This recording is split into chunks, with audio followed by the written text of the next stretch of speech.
Assalamu alaikum. Welcome to Psychic Learners Academy by Bia Baloch, and my name is Noreen Fatima. We are on lecture 23, that is gender and emotion. Emotion क्या होता है? Emotion एक content है, emotion एक basic ingredient है humans के existent का. Emotions क्या होते हैं? इमोशन फीलिंग्स होते हैं, एहसास. ओके, तो कह सकते हैं spice of life. Truly emotions एक इंसान की पर्सनालिटी को बनाता है. क्यों? क्योंकि वो उसका कंपोनेंट होता है. इमोशंस किसी तरह के भी होते हैं, नेगेटिव इमोशंस भी होते हैं, पॉजिटिव इमोशंस भी होते हैं.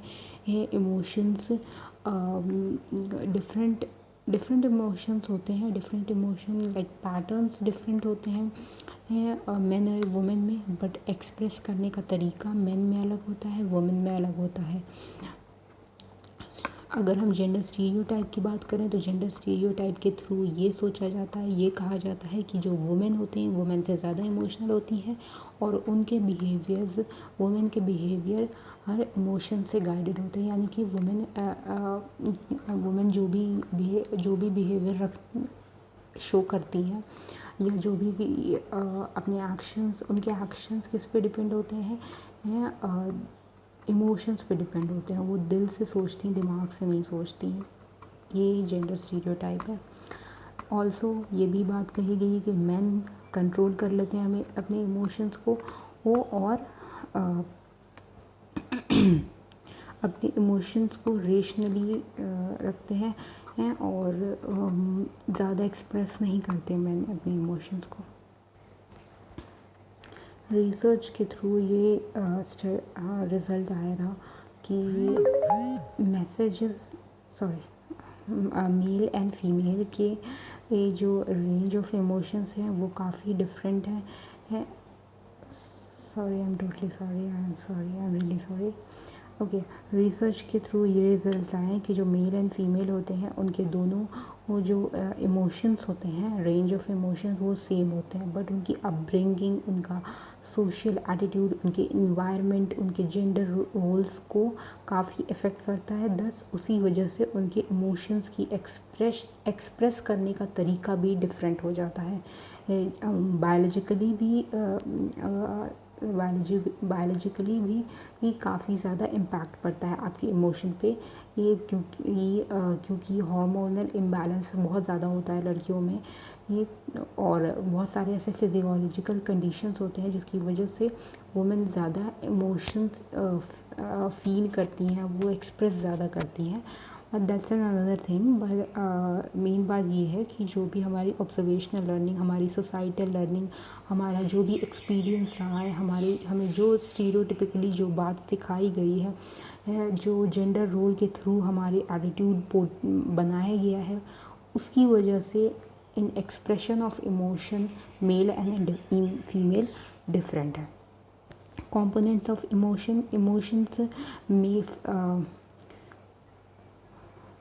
इमोशंस में फिजियोलॉजिकल अराउजल भी होता है एंड कॉग्निटिव अराउजल भी होता है, कॉग्निटिव एक्सपीरियंस भी होता है in any emotional response.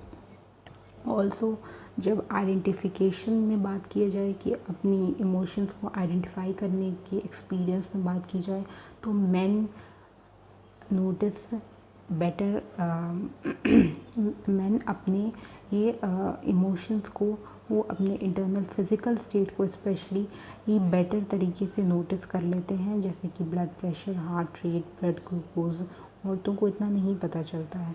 But कुछ रिसर्च ने ये भी शो किया है कि men and women they both are equally good in identifying any change in their body state. But women थोड़ा ज़्यादा लाइक वो मेन से ज़्यादा आइडेंटिफाई कर लेती हैं अपने इमोशंस भी, दूसरों के इमोशंस भी. Even in they have the ability to sense. Also women काफ़ी हद तक दूसरों के इमोशन समझ जाती हैं सिचुएशनल क्यूज से और कंटेक्सचुअल क्यूज से. सिचुएशन के बेसिस पे भी और कंटेक्सचुअल यानी कि बातों पे भी, या फिर कोई भी कॉन्टेक्स्ट हो वो इमोशंस दूसरों के समझ जाती हैं. ऑल्सो मेन एंड वुमेन कि इमोशन सेम रहते हैं बट एक्सप्रेशन और उसको जो भी इमोशंस हैं उसको किस तरह इंटरप्रेट किया जाता है किसी भी सिचुएशन का, वो काफ़ी हद तक डिफरेंट है। और इस बात में सोशलाइजेशन काफ़ी रोल प्ले करता है। जैसे कि बहुत बचपन से ही बताया जाता है कि बॉयज़ को अपने इमोशंस को कंट्रोल करना रहता है, करना चाहिए, रोना नहीं चाहिए। वही अपने गुस्सा कर सकते हैं वो, बट अपने जो सैडनेस है वो अपनी जो जब भी वो अपसेट है तो वो इतनी शो नहीं करना चाहिए। तो वो इन द एंड जा कर के वो एक्सप्रेसिव नहीं हो पाते हैं। जो सुपीरियर उनका इमोशन रहता है जैसे कि एग्रेशन, वो फ्लो होते जाता है, क्योंकि वो जब गुस्सा करते हैं तो कोई उन्हें रोकता नहीं कि तुम गुस्सा मत करो, ये मत करो, वो मत करो। ये गर्ल्स को आराम से बोलना चाहिए, कंट्रोल करने की वो दी जाती है कि अपने इमोशंस को थोड़ा एक्सप्रेस कर सकते हो बट थोड़ा कंट्रोल भी करना चाहिए। और उनको बोला जाता है कि आराम से बोलो, चिल्लाओ नहीं, चीखो नहीं, और एग्रेसिव ना हो, गुस्सा ना करो, या कोई फिज़िकल या इमोशनल वायलेंस ना रखो। ठीक है, तो जब वो रोती हैं, जब वो सैड होती हैं तो उनको इतना डिस्करेज नहीं किया जाता है, ना ही उन्हें स्ट्रॉन्ग फील कराया जाता है। So that's the reason we see many women crying but hardly we see any man crying.